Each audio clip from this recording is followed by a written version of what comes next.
할렐루야. 뭐 서로 앞뒤로 옆으로 인사합시다. 주의 이름으로 사랑합니다. 참 아름답습니다. 감사합니다. 잘 오셨습니다. 고맙습니다. 제가 지난 수요일 날 종신신대원에 2학년 3반 반체프를 인도해 달라고 그래서 갔습니다. 참고로 2학년 3반에는 우리 아들이 있습니다. 그런데 가서 제가 주제가 이제 신학에 매이지 말고 신학을 누려라 라는 제목으로 특강을 했습니다. 그때 한 대지가 책 한 권을 쓰고 죽자, 책 한 권은 쓰고 죽어야 되지 않겠느냐, 이 얘기였습니다. 제가 일이 있어서 2주 전에 군산을 다녀오다가 해가 뉘엿뉘엿지는데 이렇게 고속도로를 달려오다 보니까 산등성이쯤에 이렇게 공동묘지가 하나 있더라고요. 근데 햇빛을 살짝 비껴 비치는 공동묘지에 묘지들만 반짝반짝, 묘비들만 반짝 빛나요. 그 묘비명에 누구누구 자녀, 자식 이렇게 다 적혔겠죠? 그런데 그 묘비를 보면서 저분들은 다 이 땅을 살면서 적어도 소설은 몇 권씩 쓰고 죽었겠구나.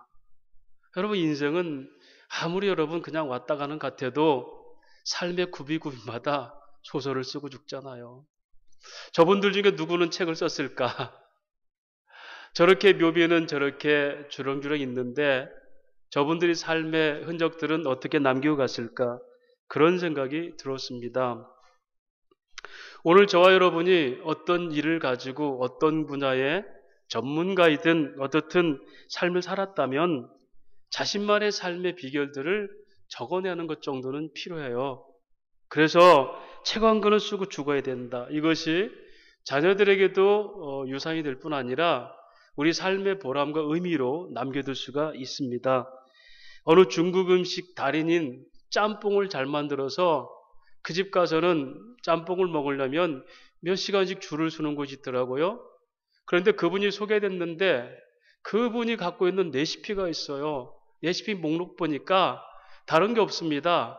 그냥 그 주방 벽에 조그만 쪽지에 자기만 알아볼 수 있는 깨알 같은 글씨로 몇 자 적어놨어요. 그런데 그게 그분의 전부였어요. 그대로 하면 사람들이 좋아하고 그것 때문에 유명해지고요. 자기 삶에 의미를 느끼더라고요.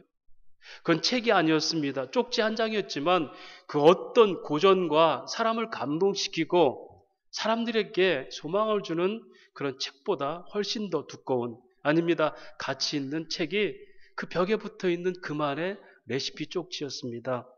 그 누구도 흉내낼 수 없는 비책이 그 속에 숨어 있기 때문에 그렇습니다. 시행착오에 산 경험들이 있었고 그만의 소위 우월한 지혜의 보고, 즉 그만에 가졌던 지혜가 그 속에 들어 있었다는 겁니다. 여러분, 예수 믿는 사람들은, 그리스도인들은 그리스도는 모든 지혜의 우월하심이다를 믿는 사람들입니다. 예수보다 더 뛰어난 길이 있고 예수보다 더 뛰어난 생명이 있고 또 다른 진리가 있다면 우리는 예수가 길이라 진리라 생명이라 얘기해서는 안 되지 않습니까? 그래서 오늘 제목이 지혜의 우월하심이에요. 더 말하면 절대 지혜의 우월하심. 비교적 상대적 지혜가 아니라 오직 절대적인 지혜의 우월하심이 우리에게 있는가? 세상 사람들이 그 지혜를 듣고 싶어하고 그곳에 마음을 뺏기고 이렇게 올 수 있는 지혜가 우리에게 있는가? 오늘 스바 여왕의 얘기거든요. 솔로몬이 지혜를 통해서 번성할 걸 들었어요. 그래서 남방 스방 여인이라는 것은, 남방이 그 당시에 요즘은 에티오피아 지역이에요. 애굽을 밑에서 그 함의 자손들이 있었던 아프리카를 얘기하죠. 거기서 예루살렘에 오는 길은 어마어마한 먼 길인데 그 여왕이 와서 솔로몬에게 여러 가지를 질문하러 왔어. 왜죠? 지혜 있다니까. 오늘 교회는 바로 그런 지혜의 보고가 돼야 됩니다. 누가 뭐라고 그래도 절대 진리인 예수를 당당하게 설명할 수 있는 교회들이 돼야 돼요. 과연 우리들은 그렇게 그런 지혜를 자랑하고 살고 있을까? 그걸 삶으로 엮어내고 편지로 쓰는 그런 향기로운 삶을 우리가 살고 있을까? 칼 야스퍼스라는 그 실존주의 철학자는 소위 실존적 입장에서 4대 성인을 기록했죠. 석가, 공자, 소크라테스, 마지막에 예수예요. 그런데 이것은 연대수를 따라서 석가는 BC 한 5세기정에 왔으니까 그래서 기록한 겁니다. 그는 그렇게 얘기해요. 4대 성인 중에 하나가 예수다. 지혜의 가르침이 있지만 그것도 다 똑같이 비교될 수 있는 상대적 지혜들이라 얘기해요. 여러분, 이런 말들에 대해서 우리는 참으로 감히 이렇게 얘기할 수 있습니까? 아니다. 석가도 공자도 소크라테스도 그들은 인간이었지만 예수는 신이고 신은 이 땅을 창조했고 모든 지혜의 보고가 신인 하나님께 있고 하나님으로 오신 예수가 바로 길이요 진리요 생명이다. 이렇게 그 어떤 학문과 논리 앞에서도 우리가 떳떳하게 얘기할 수 있는 복음이 있습니까? 우리의 우월감이라는 것은 그걸 자랑하고자 하는 게 아니라 뛰어난 지혜에 대한 확신을 우월감이라고 해요. 그것이 있을 때 우리는 예수만이 길이요. 여러분 요한복음 14장 6절에 나는 길이요 진리요 생명이니 라고 그랬잖아요. 예수께서. 이 말은 뭐냐면 나만 길이다는 얘기입니다. 나 외에 길이 없어.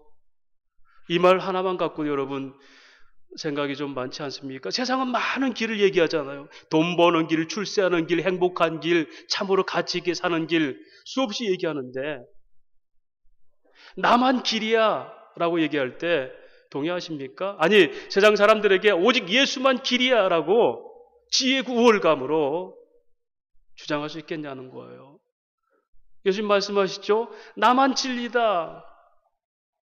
여러분 진리가 얼마나 많아요. 불교에 말하는 소위 형상적 지혜, 진리 눈에 나타나는 것 외에는 없어요. 사랑하지 마라. 왜? 사랑하다 보면 죽잖아. 죽으면 아프잖아. 인생은 다 훅 가는 건데 뭐 때문에 이렇게 사랑이라는 그 인연에 매여가지고 그렇게 목매느냐. 마음을 비워내라. 사랑하지 말아라. 이게 현상적 진리예요. 그런데 죽음 넘어 영원한 사랑이 있다는 건 기독교예요. 나타나고 보이는 것, 눈에 확인되는 것이 진리라고 얘기하는 사람들이 이게 과학실증주의의 근간이잖아요. 눈에 보여 확인돼야지 믿어지는 것. 이런 시대에 살면서 아니야 오직 주님만이 예수님만이 하나님만이 우리 진리야라고 얘기할 수 있는 지식의 체계라고 할까요? 이게 우리에게 있느냐는 거예요. 그것이 우리에게 확신돼서 이제는 내가 눈으로 봅니다라고 얘기할 수 있는 이 스바 여왕이 내가 소문만 들었더니 이제 확실히 봅니다. 이렇게 할 수 있는 우리의 소위 신앙 인격화 말씀이 우리에게 체득돼서 나를 끌어가는 변화된 삶이 내게 있는가? 그렇게 다 오롯이 살아내지 못할지라도 나는 그 예수를 믿습니다. 가루도 없이 내가 오늘 이 순간 훅 날아갈지라도 나를 붙으신 예수님 나는 믿습니다. 이런 확신이 우리에게 있느냐는 거죠. 누가복음 4장 18절 19절을 복음의 능력을 말하죠.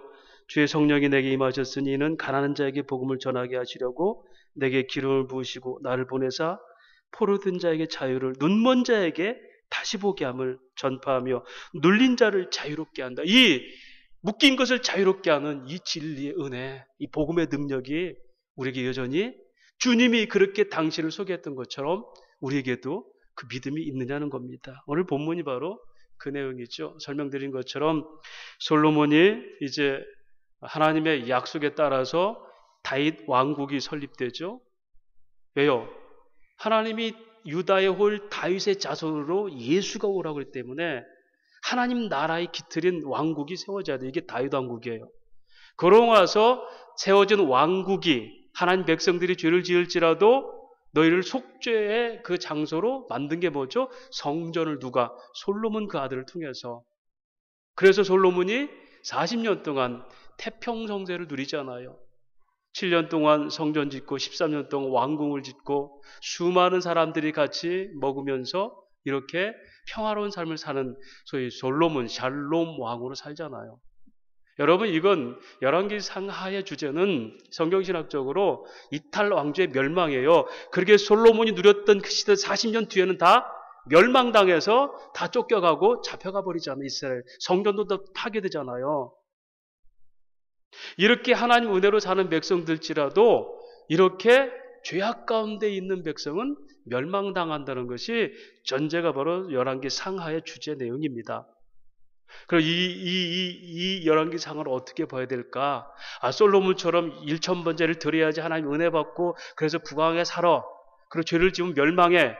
여러분, 이것은 하나님의 능력이 아니에요. 하나님의 공의의 선포는 되지만 죄진 인간은 죽고 죄 안 진 사람은 살린다면 우리가 여러분 살아날 사람 있어요? 복 받을 사람 있습니까? 천국 갈 자격 있습니까? 이건 복음이 아니에요. 인과응보죠. 심은 대로 거두는 거. 성경은 그렇게 얘기하지 않아요. 원수되고 죄인된 우리를 위해서 아들을 죽이심으로 우리를 사랑하신 증거를 나타내셨다. 할렐루야. 이게 복음이죠.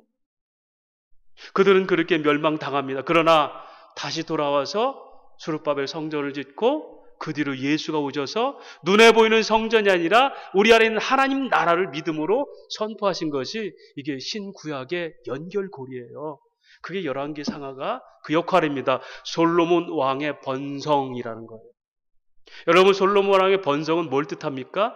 이 땅에 예수가 오셔서 눈에 보이는 성전 화려한 것이 아니라 그건 다 멸망당하잖아요. 헤롯이라는 왕은 유대인들을 지배하기 위해서 그들의 마음을 맡게 하기 위해서 46년 동안에 걸쳐서 성전을 지었죠. 얼마나 화려했겠어요. 근데 그 뒤로 무려 20년 뒤에 AD 70년에 그거 다 멸망하고 성전이 무너져 버리잖아요. 눈에 보이는 것들은, 화려한 것들은 다 이 땅에서 다 없어질 것들이에요. 여러분, 수위감을 자랑하지 말라 그랬잖아요. 인생이 아무리 젊고 해도요, 언젠가는 다 쓰러지는 인생 되고, 여기 우리 연세 드신 교우들은 젊은 시절들 어제 같잖아요. 어느새 걸음걸이가 둔해지고 허리가 굽어지고 이가 다 제 기능을 못하고 마른 기침을 뱉어내고 왜 내가 이렇게 될 줄 알았어요? 여러분, 이게 인생이에요. 그런 마음만은 젊은 시절 그대로 있잖아요. 빨간 티를 입어보고 빨간 바지를 입어본다 그래도 20대로 돌아갑니까? 해보고 싶은 거죠. 여러분, 그렇게 없어지는 것들이 진리라 생명이라 얘기 못해요. 하나님이 그걸 뛰어넘는 이 세계를 우리에게 보여주시는 것이 이게 하나님 나라예요. 눈에 보이는 성전은 무너진다. 솔로몬이 아무리 아름답게 성전 짓고 그 명성이 전 세계를 다 사로잡을지라도 그러나 멸망한다. 오직 눈에 보이는 아닌 하나님 나라를 갖고 있는 예수가 너희 안에서 영생의 소망이 되고 그것이 우리가 누릴 참된 가치다라고 설명하는 것이 이게 이제 성전의 번성과 무너짐과 다시 회복됨과 예수를 통해서 영원한 하나님 나라, 킹덤 오브 갓, 하나님이 통치하는 나라, 그 나라를 설명하는 것이 열왕기 상하의 구조라는 것을 여러분 아셔야 돼요. 그런데 이제 이렇게 솔로몬이 번성하니까 오늘 스바 여왕이 왔어요. 근데 스바 여왕은 마태복음 12장에 예수님께서 유대인들의 완악함을 이렇게 교훈할 때 이 여왕의 비유를 들었어요. 유대인들은 눈에 보이는 그 성전, 말씀드린 것처럼 이 헤롯 성전 46년 동안 지은 화려한 성전을 보고 자랑했습니다. 우리는 이런 성전 갖고 있다. 그리고 율법적 의, 우리는 우리께 율법을 지키는 하나님 선민들이야. 그런데 예수, 나사렛 촌사람, 이 젊은 거지 같은 청년 예수야. 네가 어떻게 하나님의 아들이라고 그래? 너는 이렇게 초라한데 우리 이런 성전을 갖고 있고 우리 이렇게 율법적 자긍심을 가지고 열심히 신앙생활하는데 네가 어찌 이런 걸 다 파괴한단 말이야. 그럼 표적을 보여봐 라고 얘기해요. 예수님께서 너희에게 보일 표적은 요나의 표적밖에 없다라고 그래. 요나의 표적이 뭐죠? 요나가 죽은 지 물고기 뱃속에 사흘 만에 살아나자. 이게 십자가란 말이야. 너에게 보일 것은 십자가 표적밖에 없어. 너희들은 크고 화려한 걸, 눈에 보이는 것을 참이라고 믿고 있지? 그러나 나는 너희들이 기대한 것과는 달리 나는 철저히 너희들이 죄 때문에 죽어갈 거야. 나를 따르는 제자들도 다 도망갈 거야. 인생의 영화로움과 눈에 보는 화려함을 추구하는 이 모든 사람 다 나를 떠나. 왜? 나는 죄인으로 묶여서 죽거든. 그러나 나는 그 속에서 살아난다. 그걸 책망하기 위해서 이제 마지막 때는 스방 심판 때는 남방 여인이 너희를 심판하. 이 말은 뭐냐면 그렇게 눈에 보이는 솔로몬의 화려함 보고도 그 멀리서 그 여인이 와서 지혜를 들으려고 했거든. 너희는 눈에 보이는 게 갇혀서 진짜 메시아로 온 내 말을 왜 거절하느냐. 이게 교훈하심을 위해서 심판 때에 남방 여인이 너희를 그렇게 심판하리라. 이 말이 바로 예수님의 비유입니다. 그래서 마태복음 12장 42절에 심판 때에 남방 여왕이 일어나 이 세대 사람을 정죄하리니 이는 그가 솔로몬의 지혜로운 말을 들으려고 땅 끝에서 왔음이오니와 솔로몬보다 더 큰 이가 바로 나다. 눈에 보이는 솔로몬은 너희가 데이비드 왕 후손으로 샬롬의 왕으로 민족적 자긍심을 가지고 역사적 왕으로 내세우면서 진짜 온 메시아인 나는 샬롬의 왕으로는 나는 너희가 무시하는데 그 여인이 너희를 심판할 것이다. 사랑하는 여러분, 오늘 우리가 이 말씀을 통해서 몇 가지 교훈하는 강해적 요소들을 발견합니다. 첫 번째, 인생은 언제나 문제가 있습니다. 문제 없는 인생이 있습니까? 3절 말씀 우리 한번 같이 보겠습니다. 솔로몬이 그가 묻는 말에 다 대답하였으니 왕이 대답하지 못한 것이 하나도 없더라. 2절 말씀. 다시입니다. 2절 말씀. 예루살렘에 이르니 수양하는 자가 심히 많고 향품과 심히 많은 금과 보석을 낙타에 실었더라. 그가 솔로몬에게 나와 자기 마음이 있는 것을 다 말하며. 이 말이 뭐예요? 솔로몬이 지혜가 있다니까 자기 마음에 있는 걸 전부 묻고 특별히 어려운 문제를 다 물었어요. 여러분, 인생은 왕이 됐든 신하가 됐든 사장이 됐든 종업이 됐든 여러분 다 문제는 다 있어요. 그래서 불교에서는 인생은 고해다 그랬잖아요. 고난의 바다다. 그래서 그것을 벗어나기 위해서 여러 가지 방법을 말하잖아요. 욕망과 인연의 번뇌를 버려라. 마음을 내려놔라. 마음을 바꾸라. 마음을 비우라. 여러분, 이게 불교가 말하는 얘기예요. 그런데 어쩐지 기독교의 내적 치유 방법 비슷하잖아요. 마음 바꿔서 되는 게 아니죠. 어떻게 욕망이 있는데 마음을 내려놓을 수가 있어요? 여러분, 삶이 주는 여러 가지 문제들이 있죠. 내가 왜 사는가? 내 존재 가치가 뭔가? 이익과의 관계에서 사유는 뭔가? 역사의 실제는 뭐지? 생로병사는 왜 이렇게 우리에게 있는 거야? 이런 것들이 인생의 제 문제고, 이런 인생의 제 문제들은 인간의 방법으로 철학적으로는 해결이 안 되고 항상 뭔만 남죠? 질문만 남습니다. 질문. 그래서 15세기 인본주의의 아주 대표적인 사람 몽테이라는 사람은 그 에세라는 책에서 이런 말을 했습니다. 나는 내가 아무것도 모른다는 것을 잘 알고 있다. 인간 스스로가 자기 고백하는 거예요. 나는 내가 아무것도 모른다는 것을 너무 잘 알고 있다. 그러므로 나는 어려운 건 알 필요 없고 그냥 내게 있는 앞에 있는 자연을 즐기면 된다. 이게 인본주의의 대부였던 몽테누의 에세라는 책의 얘기예요. 여러분, 이것은 소위 장자의 무의자연과 똑같아요. 자연은 돌아가는 대로 돌아가는 거니까 우리가 손댈 필요가 없어. 인생은 다 그렇게 왔다 가는 거야. 해가 지면 기울고 달이 차면 기우는 것처럼 그게 인생이야. 우리가 손댈 거 아무것도 없어. 이게 뭐죠? 자연에 순응하는 인생의 한계를 드러내는 거예요. 그런데 17세기 파스칼은 이 에세라는 책을 빗대어서 파스칼이 대화라는 책을 쓰면서 이런 말을 했습니다. 나는 고뇌하고 신음하는 존재다. 그러나 언제나 그 답은 하나님께 있었다. 그러므로 나는 고단한 인생이지만 그 해결자인 신을 인하여 나는 언제든지 즐거워할 수 있다. 이게 인생이 해결하지 못하는 초월적 하나님에 대한 고백이었습니다. 야스퍼스 다시 얘기할까요? 칼 야스퍼스 신솔주의 철학자는 우리의 철학, 인생의 모든 문제는 더 이상 연구해서 해결할 게 아니라 신의 존재를 믿고 그에게 귀의할 때 해결된다.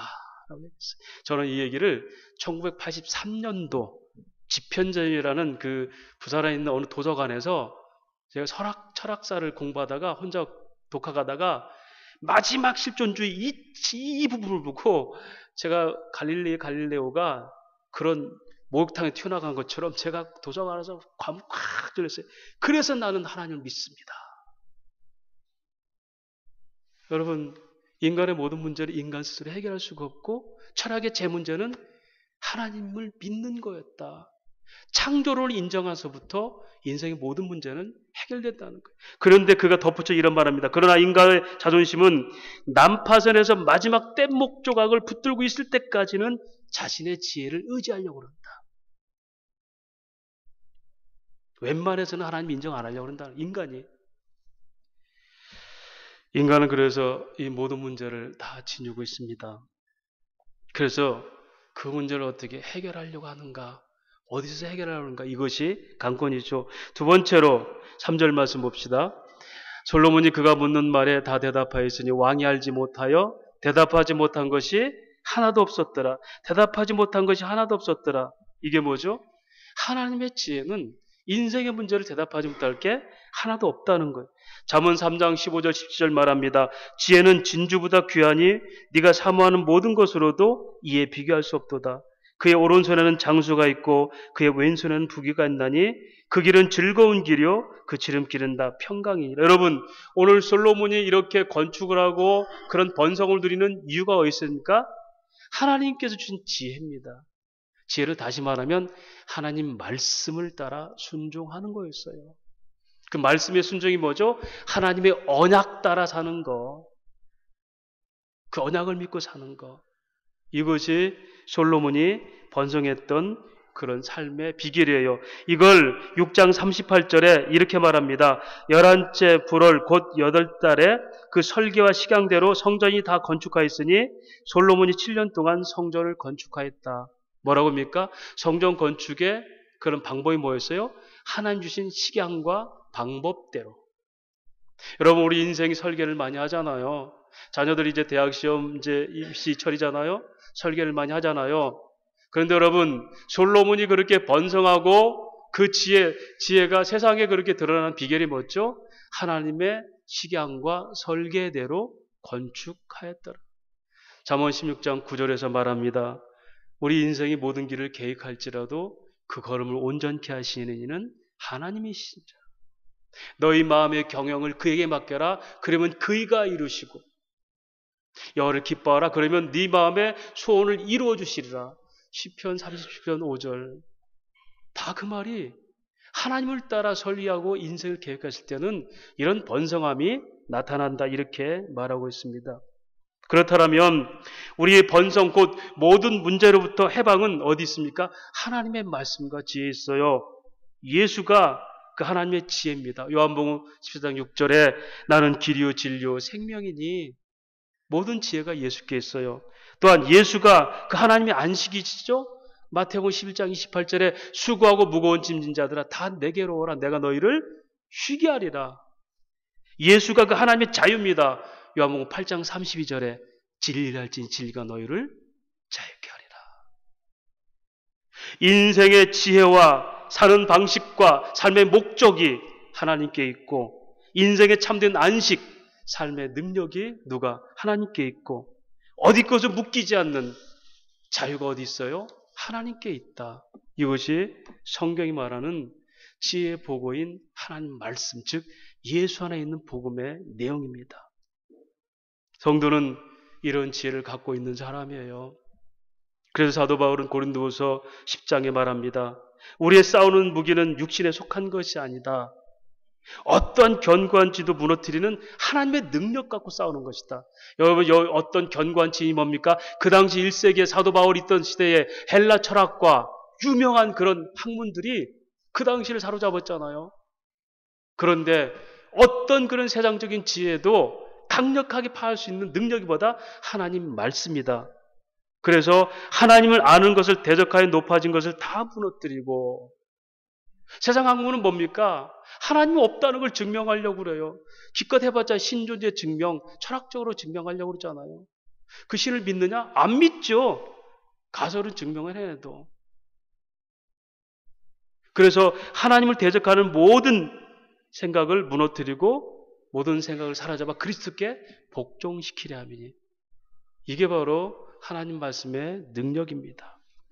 오늘 이 솔로몬의 지혜는 오늘 저와 여러분에게도 주어졌어요.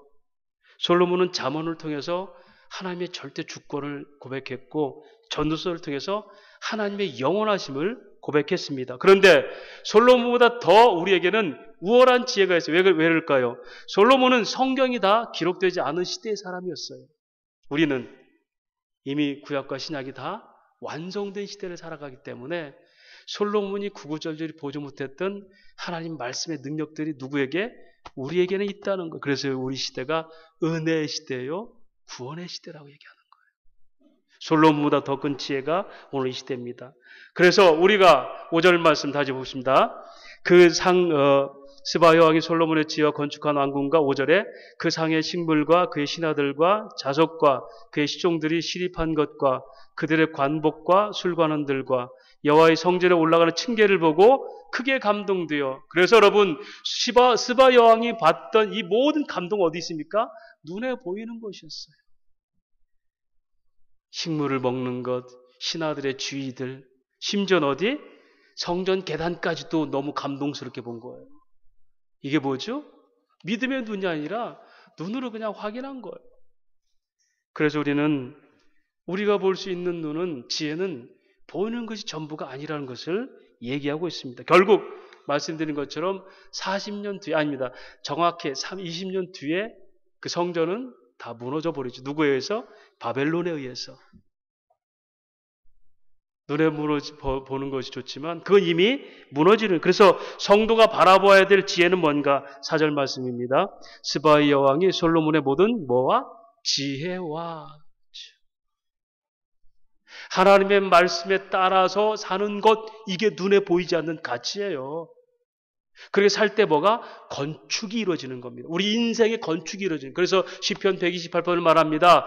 여호와께서 집을 세우지 않으면 세우려고 하는 자의 수고가 헛되고, 여호와께서 성을 지키지 않으면 파수꾼의 경성함이 허사로다. 이 말은 뭐냐면 하나님이 우리 집을 세우고 지켜야지 우리가 지켜지는 것이고, 나라도 하나님이 우리를 보호해 주셔야지 나라가 지켜지는 거예요. 이것이 성경이 말하는 하나님의 지혜의 능력이고 성도가 바라봐야 될 지혜의 목표입니다. 이 모든 영광 오직 솔로몬의 지혜에 있었다고 얘기하죠. 그래서 성도가 누릴 이 땅의 영광의 삶은 여호수아 1장 8절에 말합니다. 이 율법책을 내 입에서 떠나게 말며 주야로 그것을 묵상하여 그 가운데 기록한 대로 다 지켜 행하라. 그리하면 네 길이 평탄하게 될 것이다. 네가 형통할 것이다. 뭘요? 하나님 말씀을 지켜 주야로 묵상하면 네 길이 형통할 것이다. 오직 하나님 말씀만이 성도를 성도답게 살게 하는 지혜고 삶의 능력이라 이렇게 말씀합니다. 그렇다면 우리는 그 지혜, 즉 복음을 확신하고 살고 있습니까? 그걸 자랑하고 살고 있습니까? 여러분, 성도가 이 땅에 사는 목적이 뭐예요? 땅끝까지 증인되려고, 말티스, 생명 걸고 그걸 증거하려고 사는 게 이 땅의 성도의 삶이에요. 돈을 버는 목적도, 학업을 하는 목적도 뭐죠? 다시 오실 예수, 심판주를 예수, 그리스도인 예수, 그걸 증거하기 위함이라고 얘기해요. 5절, 6절, 7절. 그래서 우리가 그걸 확신하고 있는 거 한번 6절, 7절 봅시다. 왕께 말하되 내가 내 나라에서 당신의 행위와 당신의 지혜에서 들은 소문이 사실이로다. 내가 그 말들을 믿지 아니하였더니 이제 와서 친히 본즉 내게 말한 것은 절반도 못 되니 당신의 지혜와 복이 내게 들은 소문보다 더하도다. 내가 귀로 들은 소문만 들었는데 진짜 오니 내가 들은 건 절반도 안 됩니다. 여러분, 우리가 영생의 소망은 누구든지 있어요. 인생 120살로 이제 안 된다고 그래서 영원한 생명을 살아보자고 그러고 냉동인간도 만들어보고 유전자도 변형해 별짓 다 하잖아요.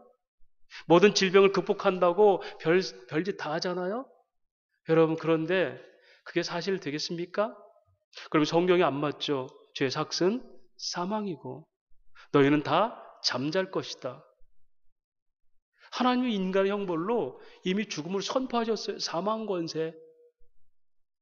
그런데 사람들이 끊임없이 자기 설계하고 자기 노력을 합니다.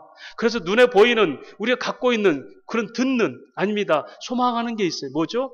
영원히 살고 싶다. 이루어집니까? 아니에요. 우리가 갖고 있는 복음이 남들 생각하기에 야 저건 말도 안 돼. 이 정도 수준으로밖에 되지 않아. 왜요? 우리가 말하는 부활이라는 것은 세상 사람들에게는 있을 수도 없는 일이에요. 그러니 여러분, 우리가 진짜 복음을 알면 나는 세상이 아는 것 정도만 알았는데 이제 내가 눈으로 확인하게 됐습니다. 세상이 읽어낼 수 없는, 여러분 봅시다. 묵시의 세계, 역사 세계를, 감춰진 세계와 드러난 세계를 얘기해요. 여러분, 감춰진 세계는 어떤 거예요? 죽어도 어디 갈까요? 감춰진 세계죠. 사는 것 반, 죽은 것 반이에요. 생사가 반반씩 나누면 나는 살아있는 것만이 전문자라고 이걸 쫓아갔는데 그걸 가치론, 행복론으로 살았는데 아니구나. 내가 나머지 반도 보게 됐습니다. 이게 뭐죠? 이게 무스테리온, 하늘의 비밀을 보는 성도의 삶이에요. 그래서 이 땅이 전부가 아닌 걸 알고 이 땅에 매이지 않는 겁니다. 오늘 시바 형이 그 얘기하는 거예요. 내가 소문을 들었는데 와서 보니 절반도 내가 알고 있지 못했습니다. 이걸 욥기서가 똑같이 얘기해요. 욥이 끊임없이 하나님의 질문 앞에 대답하다가 뭐라고 그래 이제는? 네가 바다의 파도가 어떻게 치는지 아니? 악어가 어떻게 사는지 알아? 하마가 어떻게 그 등치로 풀을 먹고도 사는지 아니? 그때 뭐라고 그래요? 여호와의 내가 1만 마디에 단 한마디도 대답하지 못하겠습니다. 이제 내가 비로소 전에는 귀로만 들었던 하나님을 이제는 눈으로 봅니다. 사랑하는 여러분, 솔로몬의 화려한 성전을 보고 층계를 보고 그것이 전부인 줄 알고 그렇게 왔던데 이제 보니까 그게 아니었네요. 내가 눈으로 보는 것 넘어서 내가 보지 못한 것을 확인하게 됩니다. 이 여왕이 그래서 그 뒤에 뭐가 나오죠? 그 하나님을 찬양하는 게 나와요. 보십시다. 8절부터 12절까지 복되도다 당신의 사람들이여, 복되도다 당신의 신하들이여, 항상 당신 앞에서 당신의 지혜를 들으미로다. 당신의 하나님 여호와를 송축할지로다. 여호와께서 당신을 기뻐하사 이스라엘 왕 위에 올리셨고 여호와께서 영원히 이스라엘을 사랑하심으로 당신을 세워 왕으로 삼아 정의와 공의를 행하게 하셨도다. 할렐루야. 아, 이제 보니 당신이 가졌던 이 모든 것들은 다 누가?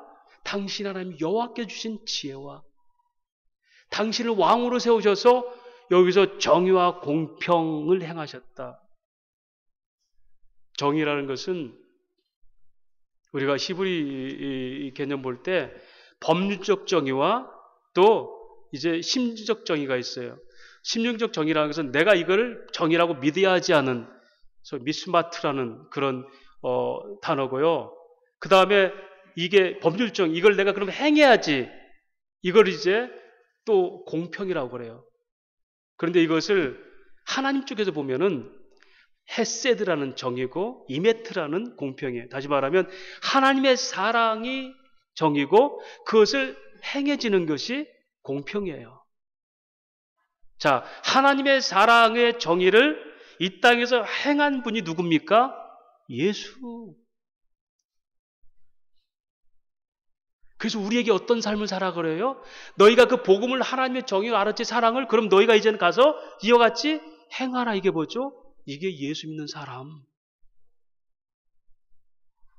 세상도 정의를 얘기합니다. 하나님의 정의는 어디서 출발해요? 헤세드, 사랑이 출발해요.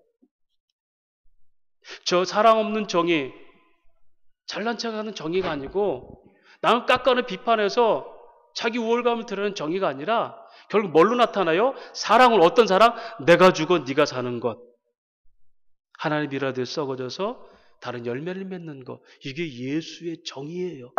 하나님의 정의고 이것이 행함이 그 언약을 성취하신 십자가의 능력입니다. 지식으로만 아는 게 아니에요. 여러분 예수 천당 불신종 알잖아요. 그게 아니라는 거예요. 다시 말씀드릴까요? 우리가 정말 세상 속에서 지혜의 복으로 세상 사람들이 듣고 오고 싶은 그런 예수의 사람이 어떤 사람입니까? 말로만 사랑 얘기하는 것이 아니라 그 삶으로 나타낼 수 있어야 돼요. 성경만이 하는 게 아니라 그 정의된 그 논리가 어떻게 삶으로 엮어내는 이게 정의와 공평, 헤세드와 이메트예요. 그게 누구죠? 예수. 오늘 교회가 이제 신학은 많이 알아요. 성경은 또박또박 잘 알고, 그런데 여러분 뭐가 없어요? 삶의 향기들이 없어요. 이번에 울산 지역에 수해가 났습니다. 저는 지금 마음속으로 바라가, 제가 울산 노예에 있었기 때문에 이번에 지금 10일날 노예를 해요. 적어도 그 지역에 있는 노예들만큼이라도 같이 기도하면서 그 노예 기간에 헌금해서 정말 어려운 수혜자에게 그걸 전달하는 거, 연보하는 거, 이게 진짜 노예 모습 아니겠습니까? 노예 모셔서 어느 교회가 얼마큼 성장했고 우리 노예가 얼마큼 컸고 이거 자라오고 하나님의 은혜를 감사하는 이 감사가 어디로? 어려운 이웃들에게 진짜로 나아가는 것이 이게 뭐죠? 헤세드와 이메트의 삶이에요. 오늘날 우리 교회에 앉아서 우리가 그런 구원받은 백성이요, 탁월한 백성이요, 우월한 백성이요, 우월한 지식이요, 이게 아니라 이것이 어떻게 구체적으로 향기로 나타나는 것이 진짜 뭐죠? 이게 지혜로운 사람이에요. 이게 교회의 모습이 되어야 됩니다.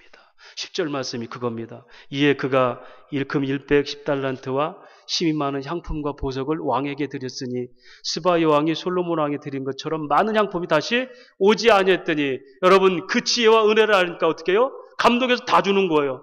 누구죠? 옥합을 깨뜨려서 예수님의 발 아래 부은 여인의 모습이에요. 그 여인은 그 옥합이 기름이요, 그의 전 재산이었어요. 그런데 그 복음, 그 메시아를 알고 나니까 그걸 깨트려서 드려도 아깝지가 않죠. 이게 성도의 헌신된 삶입니다. 그렇게 해야 하나님 복 주는 게 아니라 그 은혜를 알기 때문에 그렇게 살아가는 거. 이것이 사랑에 붙들림 받은 성도의 거룩한 모습. 지혜를 깨달은 사람의 반응은 그 복음의 가치만큼 삶으로 하나님께 헌신하고요. 그 헌신이 어떻게 나타난다? 우리 13절 말씀 보겠습니다. 솔로몬이 왕의 규례대로 스바 여왕에게 물건을 준 것 외에 또 그의 소원대로 구하는 것을 주니 이에 그가 그의 신하들과 함께 본국으로 돌아갔다. 보세요. 솔로몬은 그 당시 이방 사람들의 그 외교 규례상 이방 사람들이 뭘 이렇게 선물 갖고 오잖아요. 그럼 거기에 준하는 선물을 다시 주는 것. 이게 외교 관례. 근데 이 말이 그거예요. 솔로몬 왕이 그 스바 여왕이 그 가져온 것 위에 그가 구하는 모든 걸 더 넘치도록 주었다 이 얘기예요.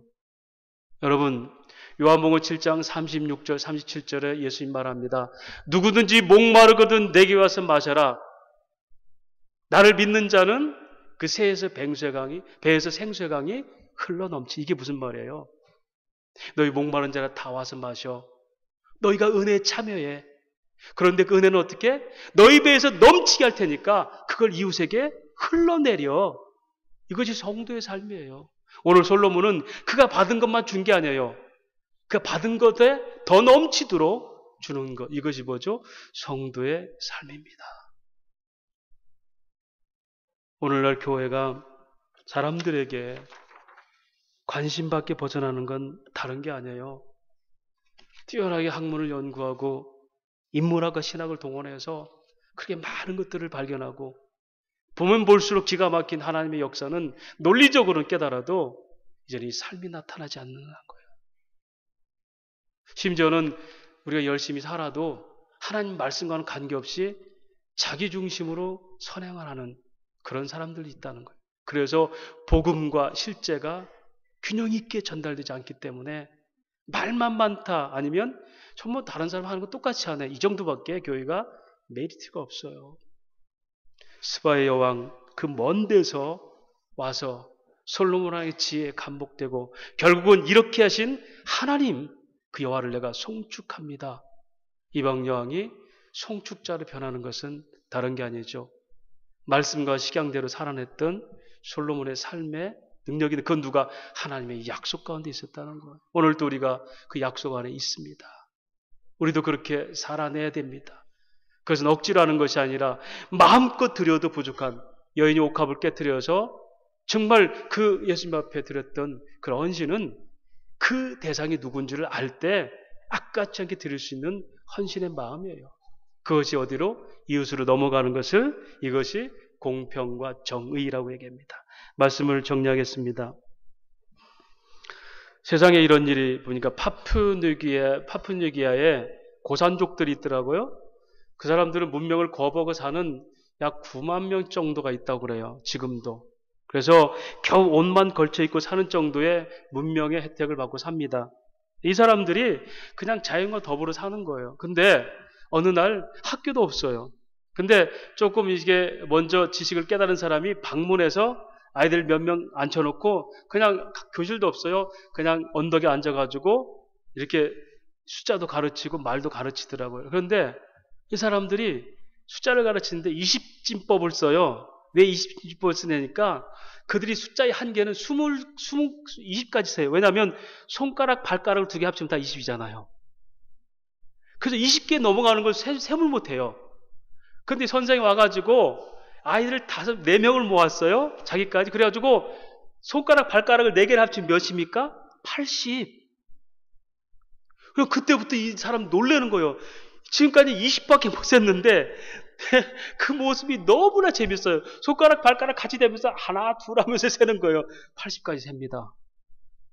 그러고 나서 그들이 서로 껴안고 막 즐거워하는 거예요. 이제 우리는 20을 넘어서 80을 알았다는 거예요. 참 재밌죠? 손가락, 발가락 합해서 20개를 넘어서 80을 세는 것이 그렇게 그들에게 감격이었는데 오늘 우리는 어디까지 알고 있습니까? 아니, 아이고 저것들 80까지고 저게 좋아해? 근데 그들은 그게 실제였어요.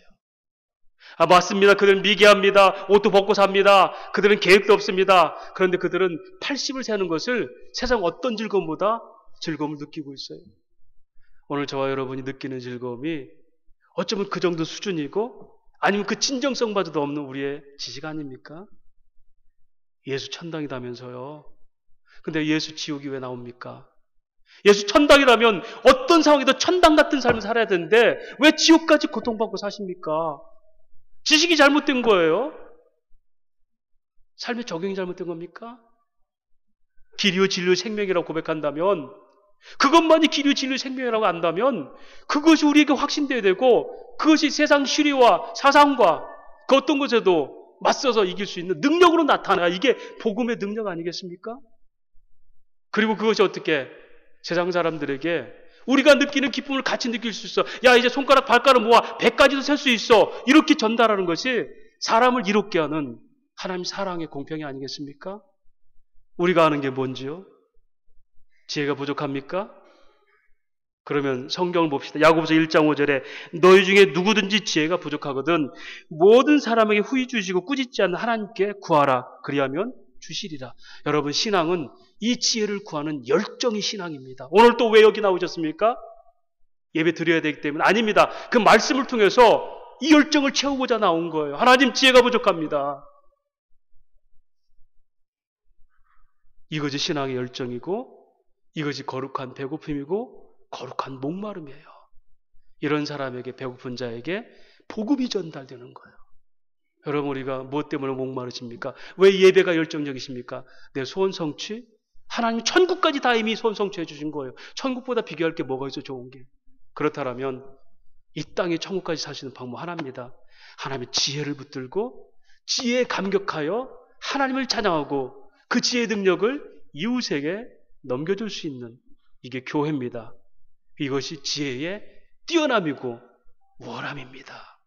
말로만 우월함이 아니라 우월감에 뻐개는 게 아니라 그 그리스도의 사랑이 전달되는 것, 이것이 절대 진리의 지혜 우월함입니다. 이런 믿음의 성도가 되시고 그런 교회가 되시기를 주의 이름으로 축원합니다. 하나님 아버지, 은혜를 감사합니다.